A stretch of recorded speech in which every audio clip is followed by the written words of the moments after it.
조선의 건국과정 우리 1학기 때 했었던 부분인데 조선의 시작과 연결되는 부분이 많아서 다시 여기 짚고 넘어가는 겁니다. 자, 고려 말기 권분 세력들이 있었습니다. 각종 문제점을 일으켰고 불교 세력과 결탁까지 하면서 고려 사회의 폐단을 일으켰던 세력들인데 그들의 반대 세력으로서 성리학을 공부한 신진사대부 아이들은 고려 사회를 개혁하려는 모습을 보였죠. 신진사대부는 개혁의 방법과 속도를 둘러싸고 온건파와 급진파로 나뉘게 됩니다. 온건파의 대표주자 이색, 길재, 정몽주 이런 사람들이 있었고 급진파 신진사대부의 대표적인 사람들 정도전, 조준 이런 사람들이 있었습니다. 각각의 세력들은 고려의 문제와 토지 문제, 불교 문제를 각각 다르게 바라봤는데요. 온건파의 경우에는 점진적으로 천천히 고려 왕조라는 틀 안에서 개혁을 하자라고 하면서 토지 문제의 경우 불법적인 문제가 있는 토지들만 정리를 하자라고 봤고 불교도 불교 세력이 일으키는 문제점들 폐단만 비판을 하였습니다. 반면 급진파 신진사대부의 경우 토지 제도를 리셋해서 전면적으로 다시 처음부터 시작하자라고 주장을 하였고 불교 세력이 일으키는 폐단뿐만 아니라 불교라는 종교 자체가 가지고 있는 교리 있지. 그 예민한 부분까지 과감하게 건드리려는 모습을 보입니다. 이들이 지향했던 정치적 지향점 보시면 온건파는 왕도 정치를 지향했대. 왕도 정치가 뜻하는 게 뭐냐면 왕의 권력이 가장 정점에 위치한 정치 형태야. 쉽게 말하면 피라미드 꼭대기에 왕이 있는 느낌? 반면 급진파가 주장한 왕도와 패도의 조화. 이때의 패도는 무슨 뜻이냐면 신하들의 권한, 즉 재상들의 권한이 센 정치 형태가 패도 정치야. 그럼 왕도와 패도를 쉽게 비유하자면 서양에서의 절대 군주제와 공화정이야. 무슨 말인지 알겠지? 근데 이거에 조화를 이루자라고 했으니까 왕도, 신하도 함께 정치를 꾸려나가자라고 하는 게 급진파 신진사대부들의 주장이었던 거지. 그래서 조선을 건국한 과정을 보시면 명나라가 천령일을 설치하겠다 통보했었고요. 최영 장군은 요동정벌을 가서 천령일 설치를 못하게 막자라고 주장을 했고 반면 이성계는 4가지 이유를 들면서 전쟁에서는 안 된다라는 주장을 피력하게 됩니다. 그 4가지 이유 사료 넣어놨으니까 각자 읽어보시고요. 넘어가서 우왕이 이성계를 어쨌든 대장으로 임명하여 요동정벌 가라는 명령을 내리게 됩니다. 그러나 이성계는 위화도쯤에서 군대를 돌이켜서 되돌아오게 되었고 최영과 우왕을 유배보낸 다음에 창왕을 즉위시키게 되죠. 근데 1년도 되지 않은 그 시점에 다시 이성계는 창왕을 폐위시키고 고려의 마지막 왕 공양왕을 즉위시키게 되는 폐가 입진을 단행하게 됩니다. 그 무렵 국내에서는 입지를 다져가고 있는 급진파 신진사대부들이 과전법을 실시하게 되는데요. 과전법이란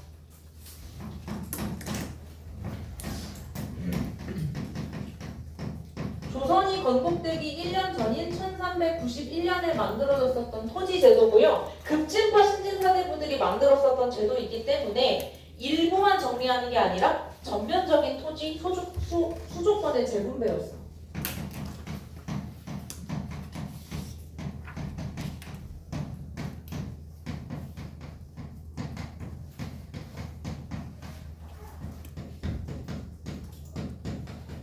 마지막 차시 수업이 여러분들만 수업이라 이걸 찍을 수밖에 없게 됐는데 너무 탕탕탕 비어있는 칠판이네요.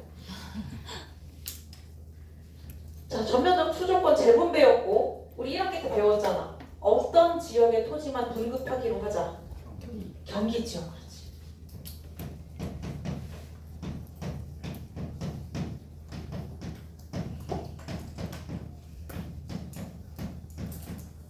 세금은 몇 분의 몇만 거두자?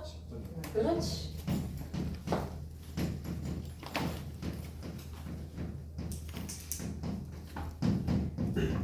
그리고 하나 추가된 사항이 뭐냐면 이때 사실은 수신전이나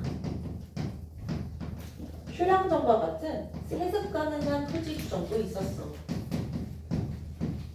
수신전이란 뭐냐면 남편이 관리야. 토지에서 세금을 받아먹는. 근데 남편이 죽으면 당시 고려의 여성들은 정치 활동을 할 수 없으니까 먹고 살 수가 없잖아. 그래서 갑자기 남편이 죽었을 때 아내가 정절을 지키면 관리했던 남편의 토지를 아내에게 세습해주는 제도가 수신전이었던 거고 휴양전은 부모가 다 죽었을 때 어린 자녀가 먹고 살 수 없으니까 부모 중에 좀 가족 중에 높은 사람들 중에 이제 관리였던 사람의 토지를 아마 거의 대부분 아빠였겠지. 어린 자녀에게 자녀가 성장할 때까지 세습시켜줬던 것이 휴령전이야. 이러한 특징을 가지고 있었던 게 과정법이라는 거지. 근데 포인트는 뭐냐? 이 과정법의 실시를 통해서 누구의 경제적 입지가 올라갔어? 신진사대. 급진파긴 한데 그냥 신진사대라고 할게요.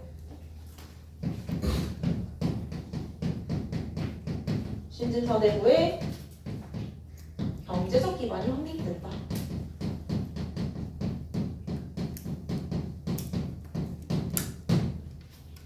그래서 정치적으로도 성장했던 신진사대부들이 과정법으로 버프를 받아가지고 경제적 능력까지 갖추게 된 거예요. 자, 그 무렵 급진파 신진사대부들은 토지제도 만들고 토지를 받아먹기 시작을 하면서 경제적으로 점점 잘 나갔는데 선출교 사건을 비롯해서 온건파 애들은 타격을 입을 만한 사건들만 이어지게 되다 보니 결국 조선을 건국하는 주축이 되는 세력은 온건파다 급진파다? 급진파다. 그래서 급진파 신진사대부와 신흥 무인 세력이 함께 힘을 합쳐서 조선을 건국하게 되는 것이고 신흥 무인 세력의 대표주자 이성계가 조선 1대왕 태조로 즉위하게 되는 겁니다. 밑에 보시면 태조 1392년부터 98년까지 재위했던 이성계입니다. 설명에 앞서서 하이라이트와 빨간색의 의미를 말씀드리자면요. 빨간색 별표 친 이유는요. 왕에다가 별표 쳐놨잖아요. 그렇죠? 수능이나 모의고사에서 한 번 이상 출제된 왕들은 일단 별표를 쳤습니다. 보시면 태조 나왔었고요. 태종 나왔고요. 세종 나왔고요. 문종 단종 안 나오고 세조 성종 나왔습니다. 그러니까 이 앞뒤 페이지에서 태조, 태종, 세종, 세조, 성종 이 5명 중에 한 명이 보통 나온다. 근데 수능에서는 압도적으로 세종대왕이 제일 많이 나왔고요. 예외가 2번 있었는데 2번이 성종이었습니다. 수능에서는 모의고사에서는 골고루 나왔는데 수능에서는 세종이 압도적. 가끔 드물게 성종 이렇게 출제가 되고요. 노란색으로 하이라이트한 것의 의미는 뭐냐? 모의고사나 수능에서 힌트가 된 키워드 또는 정답이 된 키워드. 그럼 아무것도 색칠되지 않은 건 언급조차 아직 된 적이 없습니다. 시험에서는. 아시겠죠? 그래서 하나씩 보면서 조금 더 설명을 드리도록 할게요. 이성계 보도록 하겠습니다. 통치체제를 정비했습니다. 안 보일까봐 좀 이렇게 확대를 하겠습니다. 나라의 명칭을 조선이라고 설정을 했고요. 수도를 어디로 옮겼대? 한양. 지금의 서울. 서울이 왜 좋을까? 산이 도성을 감싸는 형태라 외적이 침입해도 방어하기에 유리했고 한반도 전체를 놓고 봤을 때 서울은 정 가운데 있으니까 위치적으로도 괜찮았고 어떤 강을 끼고 있어? 한강. 너희 봤었잖아. 그치? 뭐가 좋아? 한강 위에 뭐 떠다녀? 그치? 배 떠다녀. 뭐가 떠다닌다고? 뷰가 떠다닌다고요? 뷰도 좋죠. 뷰도 좋은데 여하튼 그 강에 선박들이 떠다니기 때문에 여기저기에서 세금을 걷어서 운반하기 편한 거야. 교통이 편리했다. 뷰가 좋은 것도 맞아요. 배산임수 지역이잖아요. 그렇죠? 그래서 새로운 수도 한양에 경복궁이라는 궁궐을 만들게 됩니다. 경복궁을 만들 때 유교 국가였던 조선은 유교 이념을 여기저기 반영을 했는데요. 경복궁의 위치, 종묘와 사직의 건물 배치를 할 때에도 유교 경전에 적혀있는 대로 건물을 배치했고요. 4대 문의 이름을 지을 때에도 유교적인 이념을 한 글자씩 박았습니다. 아, 우리 화성고의 지식 수준. 4대 문의 명칭을 알까? 네. 확실해? 네. 자, 동대문. 흥인지문. 오케이. 오. 제일 쉽잖아요, 그쵸? 네. 자, 서대문. 돈의문. 그렇지. 아, 너네 알잖아, 왜 그래? 아는 척 해야지, 지금 찍히고 있는데. 맞지라고 해야지. 그치. 남대문. 승례문. 그치. 책내문, 알지? 네. 그러지. 수영이 잘 알고 있어. 자, 북대문. 숙정문. 숙정문.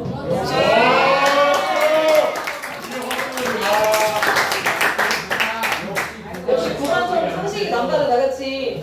여기서부터 정답이 막 들리네. 숙정문의 옛날 이름이 얘들아 소지문이었어. 지금은 숙정문이 맞는 거야. 그치. 그럼 얘들아 두 번째 글자가 다 뭐야? 보여? 그렇지. 인, 의, 예, 지. 사실은 신까지 해서 인의예지 신이라고 하는데 신은 어디에 들어있을까?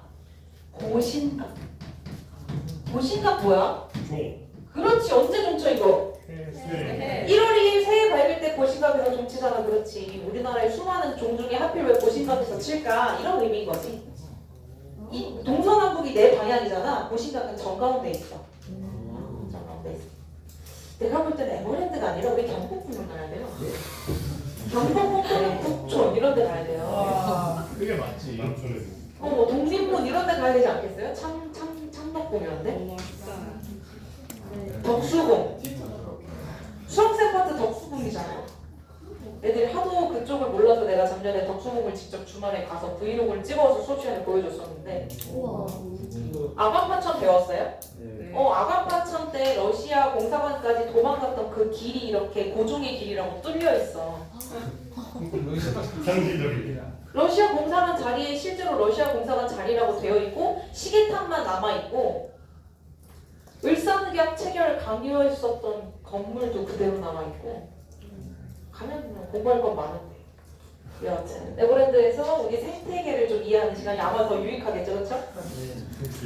계속 보겠습니다. 자, 정도전의 경우에는 스스로 조선 경국전이라는 법전을 편찬했고요. 조준의 경우에는 혼자 만든 게 아니라 왕의 명령을 받고 여러 신하들과 함께 공식적으로 경제육전이라는 법전을 편찬을 했습니다. 그 다음 의훈상본부를 설치했는데 의훈상본부는 병권을 중앙으로 집중시키고 왕 이외의 개인이 사병을 소유하지 못하도록 경지할 목적으로 만든 기구입니다. 그래서 각종 군사적 기능, 군사권, 병권 이런 것들이 전부 의훈상본부로 점점 집결되는 모습을 보여요. 그래서 고려 말기 도병마사가 도평의사사로 이름이 바뀌었었거든. 뭐가? 도병마사가 무슨 기능을 담당했던 회의기구야? 군사 회의기구였어. 근데 그 군사 기능을 담당했던 회의기구가 흐지부지 이름이 바뀐 상태로 조선까지 이어져 와버렸잖아. 그러니까 얘를 약화시키고 모든 군사적 기능을 어디로 쏠고 있는 거야 지금? 의흥 3분부로 몰아주고 있는 거야. 과거제도 정비회 때 무신을 선발하는 목과와 설이 향리를 선발하는 이과를 신설하여 총 7개의 과목 7과로 정비를 하였다. 지방제도의 경우 관찰사제도, 군현제도 이렇게 확립을 했다라고 하네요. 그럼 우리 고려랑 비교를 해보자.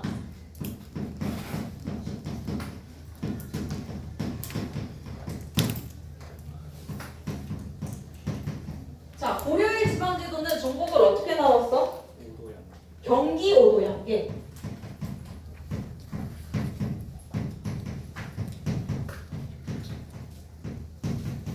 이것보다 작은 행정 단위로 군과 현이 있었어. 특수행정구역으로 항구고수가 있었어. 되게 이상한 건 잘 외우네요. 이 말 단어가 이상한 거. 맥락도 없는 이런 이상한 단어들을 잘 외우네요. 자, 그러면 얘들아, 경기 5도 양계 중에 경기에 파견했던 지방관의 명칭은 뭐야? 암살사. 얘들아 이거 우리 1학기에서 다 한 거야, 알지?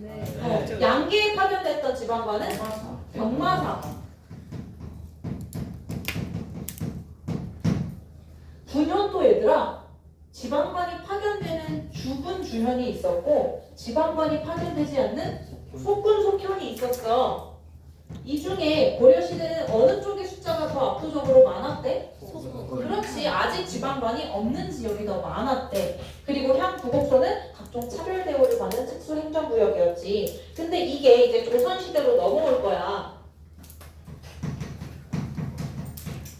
자, 조선시대로 넘어오면 경기 한 덩어리, 5도 5덩어리, 양계 2덩어리 그냥 다 합쳐서 도라는 단위로 일원화시켜. 총 8도. 그래서 전국 8도라고 하는 8도 비빔면에 그 8도잖아, 그치 얘들아? 그럼 이 8도에 파견된 지방관의 명칭은 뭘까? 저기 빈칸에 쓴 관찰사인 거야.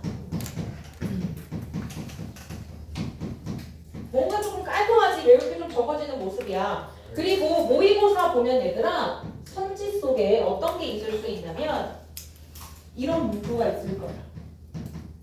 모든 분야에 지방관을 파견했다.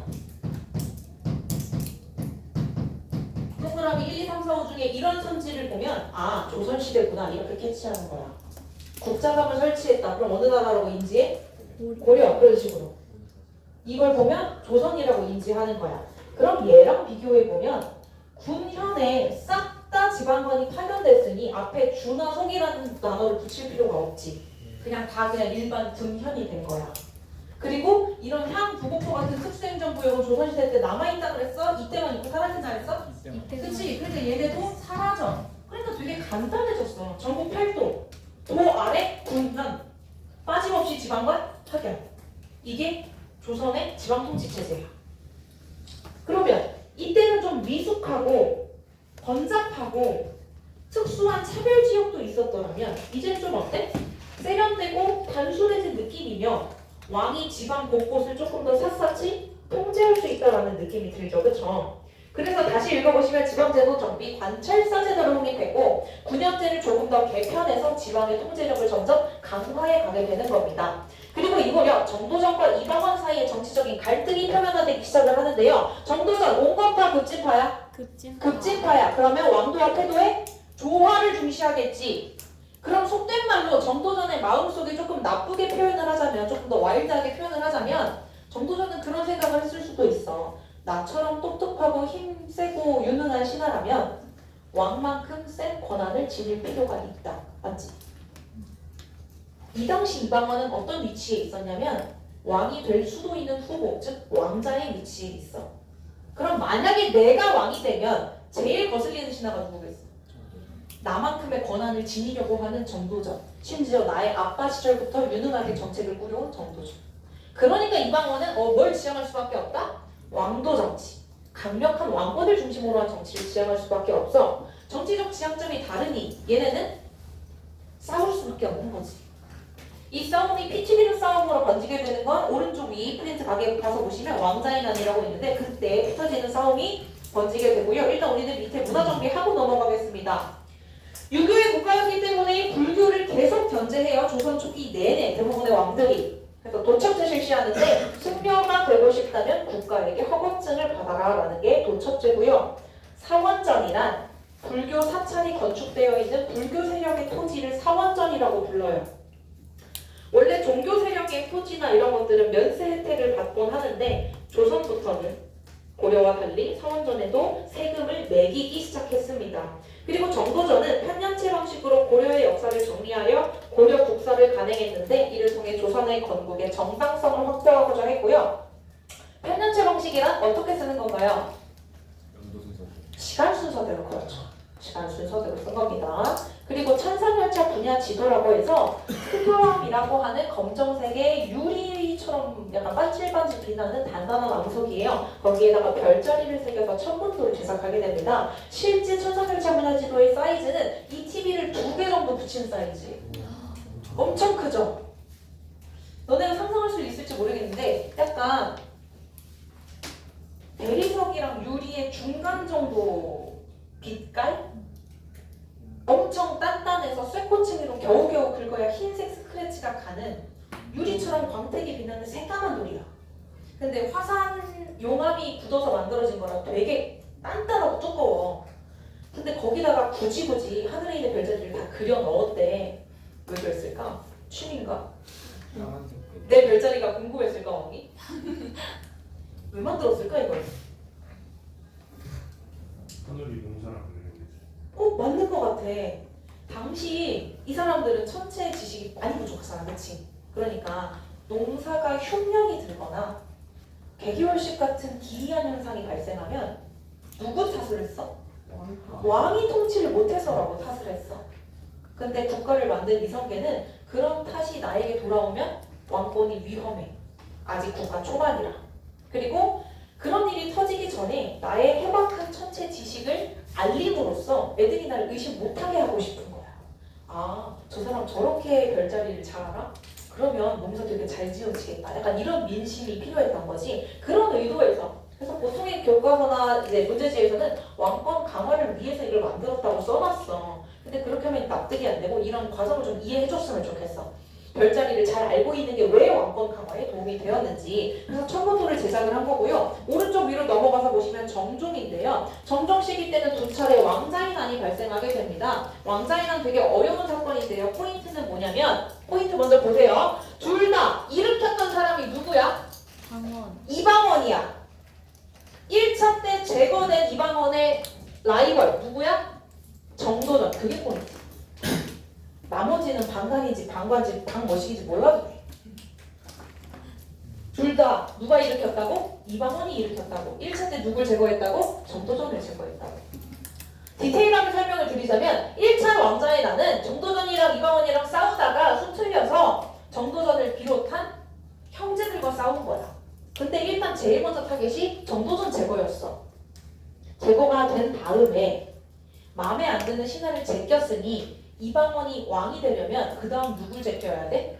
형이나 남동생들. 그래야 나만 후계자가 되잖아. 그래서 방관이 죽이고 뭐 그런 거야. 여기 방으로 시작한 이 모든 사람들이 다 형제들이에요. 방시돌림이어가지고. 누군지 외울 필요 없지만 여하튼 첫 번째 때 정도전 제거하고 나머지 자신의 형제들을 제거해서 2차 왕자의 난이 끝났을 때는 누가 왕이 되는 게 너무 유력해졌다? 이방원이 왕이 되는 게 유력해졌다.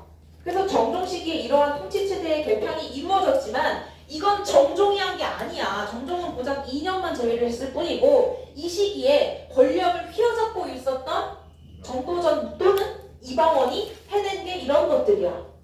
그래서 보면 중추원을 없애고 아까 만들었었던 그 태조식이 만들었던 의훈 상법으로 모든 권한을 집중시키고 있는 것이며 도평의 사사를 약화시키다 못해 완전히 폐지한 다음에 의정부를 만들었어. 그 다음 사병을 완전히 혁파시킨 거야. 억제가 아니라 혁파한 거야. 그러면 중앙제도도 한번 비교를 해보자.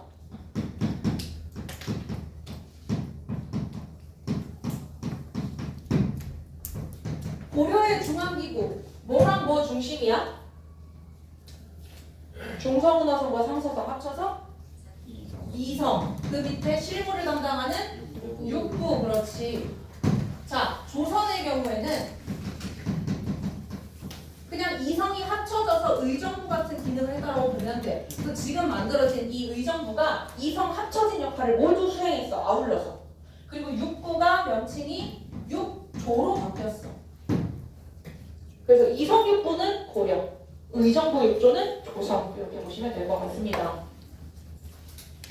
그래서 이 의정부랑 육조를 왕은 어떻게 활용을 해서 정치를 이끌어 나갔을까? 그 구조를 보시면 당연히 제일 위에 왕이 있겠죠. 그리고 밑에 의정부가 존재합니다. 이거 뭐 그릴 필요 없어요. 다음 시간 프린트에 다 들어있습니다. 그리고 맨 밑에 육조가 실무를 담당해요. 그래서 정상적인 방법이라면 왕이 뭔가를 시켜요. 해볼게요. 판단해서 육조에게 명령을 내려요. 6가지 기능으로 세분화되어 있죠. 각 기능에 맞춰서 할 일을 맡겨요. 그리고 나서 시행 결과 보고해요. 이렇게 잘됐다 못했다 돈이 더 필요하다 시간이 더 필요하다 정리해서 보고서를 올립니다. 이런 방식을 뭐라고 하냐? 의정부 서사제라고 해요. 즉 조선의 국왕들은 의정부와 육조를 거쳐서 정책을 이끌어가는 그러한 방식으로 정치를 했어요. 무슨 말인지 아시겠죠? 넘어가서 보시면 태종인데요. 이방원입니다.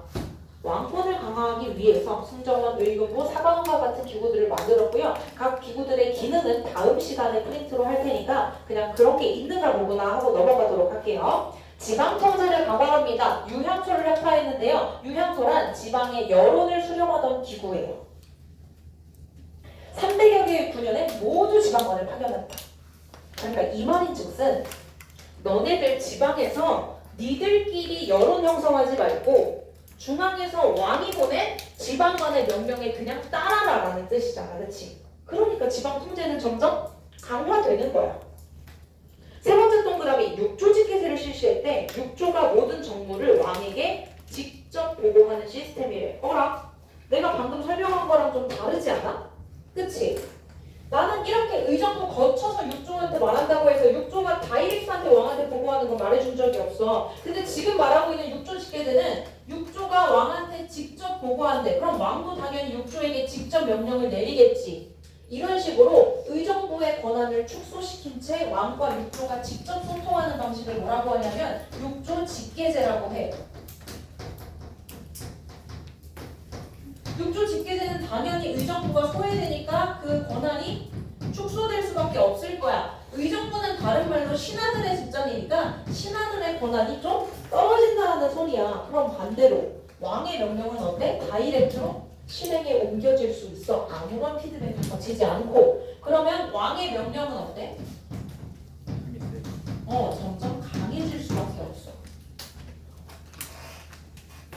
의정부 서사제 시스템에서는 왕이 이런 거 해보면 어때? 라고 했을 때 얘네끼리 피드백을 주고받으면서 걸을 때도 있었단 말이야. 근데 거르는 애들이 사라졌어. 그러니까 이거 시행하면 어때? 할게요. 바로. 그러니까 왕권이 강화되는 거야. 왜 왕권을 강화하기 위해서 굳이 의정부를 뺀 채 육조 직계제를 왜 태종은 선택했을까? 정상적인 방법으로 왕이 되지 않았으니까. 무슨 사건? 왕자의 난. 낑기는 게 있으니까 의정부 애들이 당연히 태클 걸 거니까 무서워서 제낀 거야. 무슨 말인지 알겠지? 의정부 애들이 이방원 왕 되자마자 뭐라고 생각했겠어? 정도전 죽이고 형제들 다 죽이고 왕이 된 놈이라고 생각했을 거 아니야. 그러니까 의정부를 제끼려고 자꾸 했던 거다. 사회 경제적 안정책 볼게요. 신문고 만들고 양전사업하고 홍보조사하고 포폐법, 포폐라고 하는 당시에 주민등록증 같은 거를 발급하기도 했다. 그러니까 저런 모든 정책들이 어때? 라고 물어본 게 아니라 해! 라고 명령을 내렸다는 거지. 그 다음 3인 정책입니다. 하상도의 부유한 주민들을 북방으로 이주시켜서 압록강 이남 지역을 개발하게 한 정책이에요. 이거 지도도 다음 시간에 다 있으니까 안 그리셔도 돼요. 하상도라고 하면 얘들아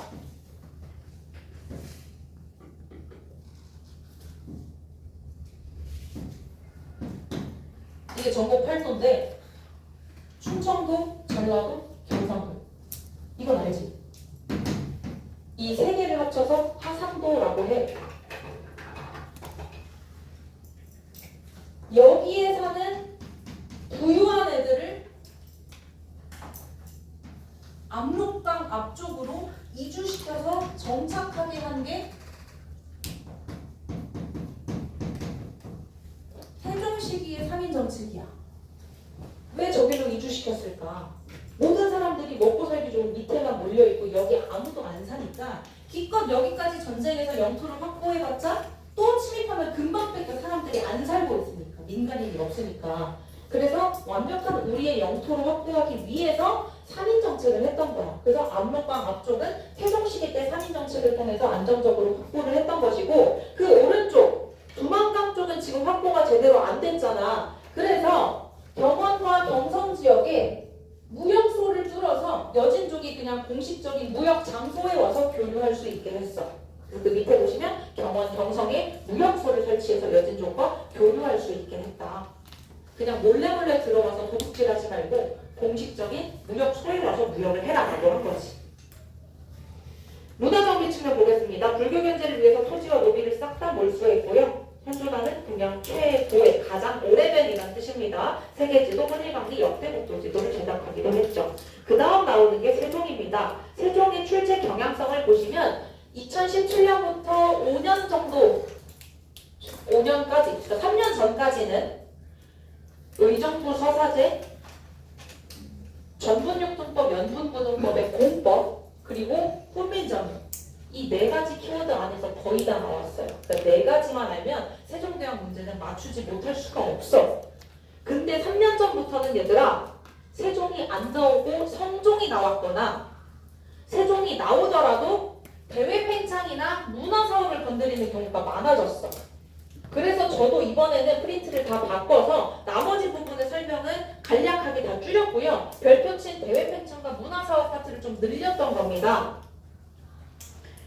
그래서 보시면 일단 집현전부터 하나씩은 말씀드릴게요. 집현전은 거의 뭐 교수님 집단 같은 똑똑한 학자들이 모여 있었던 기구죠. 이 기구의 기능, 왕실 교육을 담당합니다. 왕을 교육시키는 경연과 세자를 교육시키는 서연이 있었고, 왕이 모르는 걸 집현전 학자들에게 물어봐서 왕의 자문에 응하는 기능도 수행해야만 했고, 워낙 공부 좋아하는 애들이었기 때문에 스스로 학술 연구도 진행했고요. 간쟁이나 탄핵과 같이 비리가 의심되는 관리가 있다면 그 사람에 대해서 조사하고 정보를 왕에게 제공하는 역할까지도 했어요. 요약하자면 교사, 교수, 지식인, 연구원, 기자, 경찰, 검찰 이 정도의 능력을 수행할 수 있었던 엘리트 집단이라고 보시면 될 것 같습니다. 이렇게 청렴하고 우수한 인재들이 모여 있었던 곳이기 때문에 이들에게는 두 가지 특권이 있었는데요. 첫 번째, 사원부의 규찰에서 제외될 수 있었습니다. 사원부가 어떤 기구인지는 다음 시간에 배울 건데 지금 그냥 간략히만 말씀드리자면 쓸 필요 없이 듣기만 하세요. 언론 기구 중에 하나고요. 뇌물받은 관련 있으면 잡아다 조사할 수 있는 특권이 있었던 부서가 사원부예요. 근데 얘네도 집현전을 못 건드렸다고요. 두 번째 특권, 사가독서 제도입니다. 사가독서 제도란 사, 개인의 가, 집에서 독서, 책 읽는 제도. 즉, 이 아이들은 출근하면 공부에만 전념하지 못하고 다른 행정 업무가 많은 게 불만이었어요. 그래서 하루 종일 공부하는 게 목표입니다. 꿈이고. 그래서 1년간 안식년을 주어서 하루 종일 출근하지 않고 공부할 수 있는 1년을 배려해줘요. 그게 사가독서 제도입니다. 한마디로 여러분들 같은 똑똑한 집현전 학자들이 학교에 등교를 하면 반장의 역할도 해야 되고 동아리도 해야 되고 수업도 들어야 돼서 번거로우니 1년의 시간을 주고 풀자습만 할 수 있게 너무 행복하겠죠, 그렇죠? 집현전 학자들이 얼마나 사가독서 제도를 바라고 바랬을지 아마 공감이 될 거라고 생각을 합니다. 자, 세종대왕은 의정부서사제를 실시했대요. 조선전기 가장 강력한 왕, 세종이잖아. 그럼 왕권 강화를 위해서 육조제기를 실시하는 게 맞을 것 같은데 세종대왕은 의정부서사제를 했대. 왜 그랬을까? 생기는 게 없어서. 생기는 게 없어서. 생기는 게 없어서 맞아도 생기는 게 없어도 굳이 이게 더 빠르지 않을까? 왕권 강화에? 왕권이 강해서 왕권이 이미 너무 강해서 맞아. 니들이 떠들어봐라. 나를 이기겠니? 그 마인드야. 초월적인 왕권으로 왕위를 시작했던 세종대왕이기 때문에 이미지 메이킹은 신하들의 의견을 들을게. 왕권과 신권을 조화시켜볼게라는 걸 표방했어. 근데 실질적으로는 너희처럼 똑똑한 애들이 나중에 사회에 진출하면 의정부의 관리들이 되는 거잖아. 그치? 그럼 너희의 직장 상사는 세종대왕이야. 그럼 세종대왕이 말해. 어느 날. 백성들이 글을 몰라서 지금 문해력이 떨어지는 내가 문자를 만들려고 해. 너희 생각은 어때? 좋은 것 같아요. 옳다고 하겠지, 그치? 그걸 비난하거나 하지 말라고 막으려는 신하들이 있었을까? 나보다 똑똑하고 유능하고 힘세게 내 직장 상사 세종대왕인데?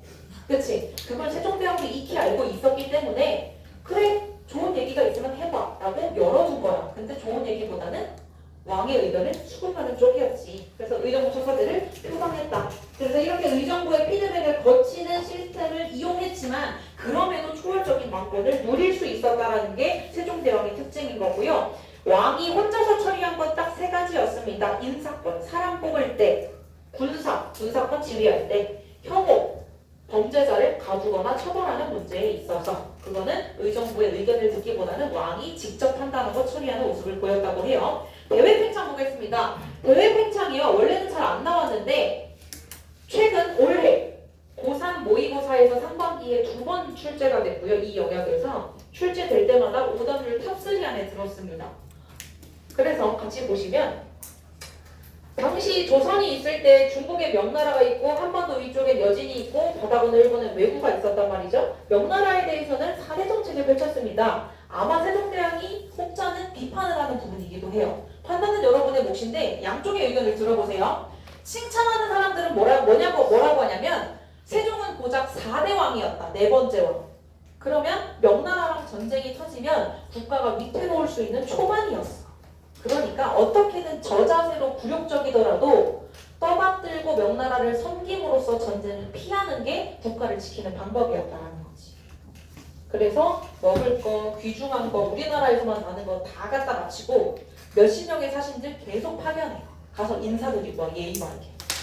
그게 4대 정책이었어. 근데 비난하는 사람들은 뭐라고 하냐면 그것 때문에 조선 초에 자주성이나 국력의 훼손이 있었다는 거야. 중국이랑 대등한 관계를 절대 형성하지 못했잖아. 근데 전쟁은 피할 수 있었다. 근데 굴욕적이었다. 어느 쪽으로 여러분들이 판단할지 모르겠지만 여하튼 명나라에 대해서 4대 정책을 펼쳤던 게 세종의 방법이었던 거고요. 여진 쪽에 대해서는 큰 한방을 먹이게 됩니다. 최윤덕과 김종서를 보내서 4군 육진을 개척하게 되는데 4군이 여기, 육진이 여기예요. 아까 태종이 차마 여기 근데 4근육지를 설치했다라는 건 두만강 인근 이쪽까지도 이제 조선의 영역이 확실하게 되었다라는 소리야. 그리고 똑같이 사람들 보내서 살게 해, 세종도. 그러니까 세종 때까지 상인 정책을 함으로써 압록강 쪽도 두만강 쪽도 우리가 흔히 한반도를 그릴 때 형성되는 그 위쪽에 있는 라인에 사람들이 다 가서 정착해서 살게 되었다는 거지. 그 다음 보시면 외구와의 관계 요약하자면 밀당이 오졌다야 진짜. 지금부터 시작된 밀당이 200년간 지속이 돼서 1592년에 개같이 싸우거든. 그게 뭐야? 임진왜란이야. 지금부터 밀당을 제대로 해내지 못해서 결국 임진왜란이 터져. 그 과정을 이번 시간, 다음 시간 내내 볼 건데 일단 세종 시기 때의 밀당만 볼게. 이종무를 보내서 깔짝거리는 외구 애들을 싹 다 정벌해서 외구가 몰려 사는 스시마섬을 토벌해버렸거든. 그리고 나서 외구 애들을 조선의 발에 디디지 못하도록 출입을 엄격하게 통제하는 감정책을 펼쳤어. 그랬더니 외구 애들은 도적대잖아. 누군가의 물건을 훔치거나 돈 주고 먹을 걸 사지 않으면 생계 유지가 불가능해. 그래서 제발 먹고 살기 위해서 항구 3개만 열어주면 안 될까? 부탁을 해봐서 세종대왕이 마음을 다시 너그럽게 먹고 삼포를 개항해줬어. 부산포, 제포, 연포 3군데. 근데 그걸로도 부족하대. 큰 선박을 끌고 와서 교류하고 쌀을 정식적으로 수입해가고 싶대. 외구 애들이. 세종대왕이 마음의 문을 한 번 더 열어줬어. 그래서 개해약조를 체결해서 선박은 50척, 쌀은 200석까지 수출해가라 라고 허용을 해준 거야. 이 이후의 밀당이 어떻게 되는지는 다다음 시간에 보도록 하겠습니다. 넘어가서 공법인데요. 공법이란 토지에 세금을 매기는 방식이 공법입니다. 토지의 비옥도에 따라 이제 매기면 전분육등법, 풍용에 따라 매기면 연분구등법. 작년까지는 이쪽 서술이 많았는데요. 이쪽에서 더 이상 세분화된 기출은 나오지 않는 것 같아서 줄였습니다. 그래서 혹여나 여러분들이 작년, 재작년 기출 문제를 풀어보실 때 김희철의 세금을 계산하세요라는 문제를 증명하신다면 안 풀어도 돼요. 올해부터는 설명을 안 했으니까. 근데 안타깝게도 작년 선배들까지는 전분 6등법과 연분 9등법을 토대로 토지 면적에서 나오는 생산량과 세금량을 계산할 줄 알아야만 했어요. 그냥 우리는 전분 6등법, 연분 9등법 하면 어느 왕식이라고? 세종대왕식이라고. 이것만 확실하게 알고 넘어갑시다. 문화사업 보겠습니다. 훈민정음 알죠? 혼천이, 간이, 자격로, 안구일고, 추국이. 모르는 사람. 창피하니까 각자 찾아보세요. 어떻게 생겼나? 편찬사업 보겠습니다. 유교윤리를 부급한 삼강행실도, 역법을 정리한 칠정산, 농법을 정리한 농사직설, 의학을 정리한 한약집성방. 이 중에서 노란색으로 표시한 삼강행실도, 농사직설, 칠정산은 3번 이상씩 기출되었습니다. 그래서 다른 거 출제되면 쉬운데 예를 들어 얘들아, 농사직설과 삼강행실도를 편찬한 조선시대 왕이 있어. 이 왕의 업적으로 옳은 것은? 이러면 문제가 어려워져. 정답은 훈민정음 찾기 되게 쉬운데 그걸 세종을 못 찾아서 틀려. 그러니까 이제는 편찬 사업에 있는 책 이름들 보고도 아 저거 세종대왕 때 만든 거야 이렇게 아셔야 된다는 겁니다. 문종 때는 역사서 편찬한 것밖에 없습니다. 둘 다 고려 역사서인데요. 기전책, 즉 동기세가 지표라고 하는 5별로 다르게 작성하는 방식을 취했던 게 고려사. 고려사 전료는 시간 순서대로 편문체 방식으로 서술이 되었습니다. 그 다음 단종 때는 개유정난이라는 사건 하나만 보시면 되는데요. 혹시 영화 관상을 알까요? 안 봤더라도 이정재에 등장하는 그 멋있는 사극의 씬을 들어는 봤을 것 같은데 이정재가 칼 차고 궁궐 안으로 두둥두둥 멋있게 등장하는 그 장면이 개유정난의 시작입니다. 그래서 나중에 오늘 집 가면서 유튜브로 그 개유정난이나 이정재 등장씬 있지. 영화 관상 이정재 지금 제일 먼저 나오는 영상이 있어. 그거를 봐봐. 그게 개유정난의 장면이야. 수양대군을 연기했던 게 이정재인데 수양대군은 단종의 삼촌입니다. 삼촌이 어린 조카가 즉위했을 당시에 국정을 막 휘젓고 있었어요. 그러다가 결국 조카 단종의 자리를 빼앗은 사건이 개유정난입니다. 그러니까 칼 차고 들어가서 궁궐을 휘저었었겠죠. 수양대군 혼자 개유정난을 일으키진 않았습니다. 분명히 도와준 신하들이 있는데 그 신하들을 수양대군이 세조로 즉위한 다음에 신하로 책봉을 합니다. 공을 높이 타서 그 세력을 이제 우리가 뭐라고 부르냐? 훈구라고 불러요. 다음 시간에 훈구와 살인이 개같이 싸우는 사화라는 걸 배울 건데요. 그때 이제 훈구, 살인 이렇게 얘기가 나오면 이때 공을 세웠던 애들이 훈구구나를 꼭 기억해 주세요. 아시겠죠? 훈구가 있습니다. 자, 넘어가서 그 수양대군, 즉 세조의 업적들을 보겠습니다. 세조도 마찬가지로 배유종락이라는 깨림직한 사건으로 왕에 즉위한 사람이기 때문에 의정부설사제가 아닌 육조직계제를 실시하는 모습을 보이죠. 또한 집현전을 폐지하고 경연을 중지시킵니다. 똑똑한 애들의 잔소리가 듣기 싫었던 거죠. 왜냐? 경연, 왕 교육받는 거잖아. 교육받으러 가면 집현전 학자들이 뭐부터 잔소리하겠어? 삼촌이 조카를 죽이는 건 인류 도덕에 어긋나는 일입니다라는 잔소리부터 듣겠지. 듣기 싫으니까 집현전 없애는 거고 왕 교육시키는 경연 기능을 중단시킨 거야. 잘한 거 하나 있어. 경국대전 만들었어. 그리고 토지제도를 직전법으로 바꿨다. 직전법은 이 과정법이 바뀐 거야. 직전법으로. 그래서 세조 시기부터는 과정법이 아니라 직전법을 시행하게 되는데 변화된 건 딱 두 가지. 현직 관리에게만 지급한다.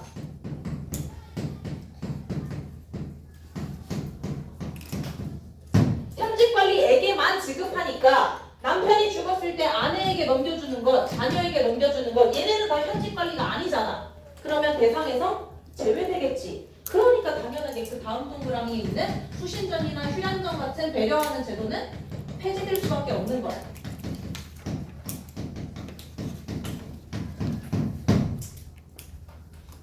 그러면 자연스럽게 죽거나 은퇴한 관리가 가지고 있었던 토지가 그 다음에 새로 뽑히는 관리들에게 지급되기 시작을 하면서 경기 지역이라고 하는 작은 땅덩어리만을 가지고 토지를 지급을 해도 문제가 없게 되는 거지. 세습되는 토지의 규정들이 싹 사라져버렸으니까. 그 다음 성종 보겠습니다. 수능에서 두 번째로 자주 출제되는 왕입니다. 늘 이 동그라미 3개 안에 노란색으로 친 거 3개 안에 정답이 있어요. 경복대전, 홍문관. 특히 저 둘 중 하나가 정답일 확률이 높은데요. 앞서 제작되고 있었던 경복대전이 완성됐고요. 집현전을 다시 부활시켜서 이름을 홍문관으로 바꾸게 됩니다. 그리고 훈구 세력에 대항한 살인 세력을 홍문관을 비롯한 3사 언론직에 등용시키면서 훈구를 비판하게 만드는데 이에 대한 자세한 내용은 다음 시간에 상세히 설명드릴 테니 살인이라는 빈칸만 일단 채워주시고요. 마지막 관수광급제입니다. 관수광급제랑 여기다 쓸게요.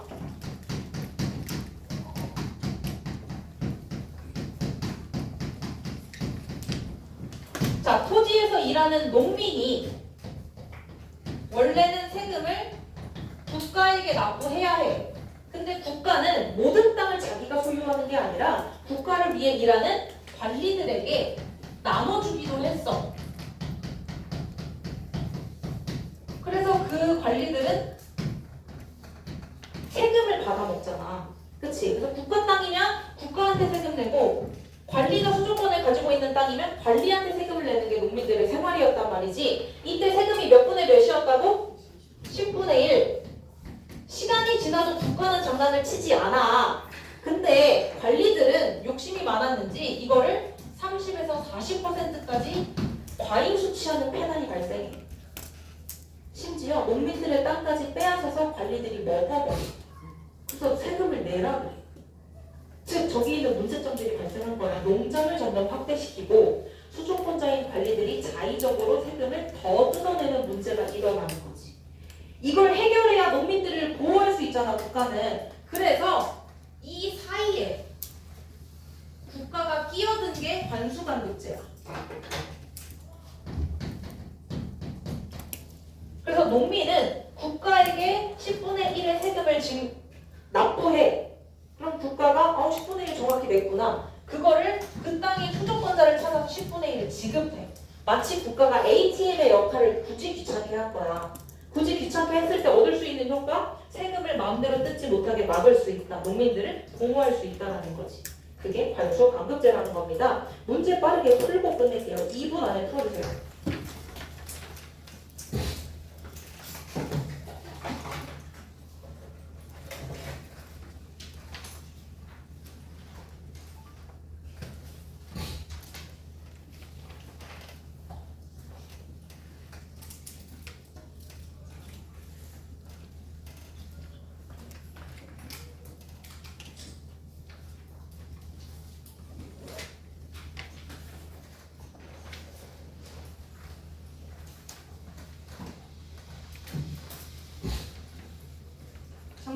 시험 범위는 주제 16번까지고 저는 출제를 끝냈고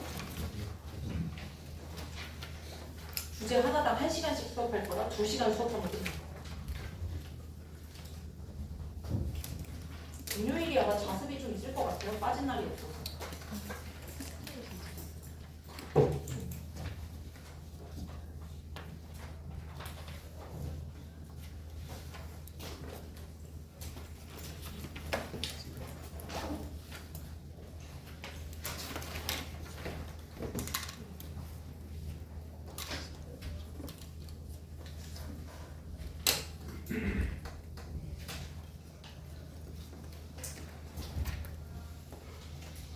같이 보도록 하겠습니다. 첫 번째 문제 밑줄친 구강은 세종대왕 정답은 1번. 그 다음도 세종 정답은 5번. 그 다음도 세종 정답은 3번. 그 다음은 세종 정답은 3번. 자 얘는 성종 홍문관 설치니까 그치? 정답은 3번. 자 그 다음 다시 세종 정답은 4번. 그렇죠. 그 다음 마지막 부대왕 성종. 성종 정답은 2번. 그렇죠. 태정태세 문단세 외우시죠? 그쵸? 태정태세 문단세 예선인중 임명천까지가 시험권입니다. 아시겠죠? 그 순서를 그냥 자연스럽게 알고 계시면 아마 다음 시간 내용을 이해하기가 조금 더 쉬우실 것 같아요. 오늘 여기까지 하고 다음 시간에 주제 15번 나가도록 하겠습니다. 조금 좀 눌러주시겠어요?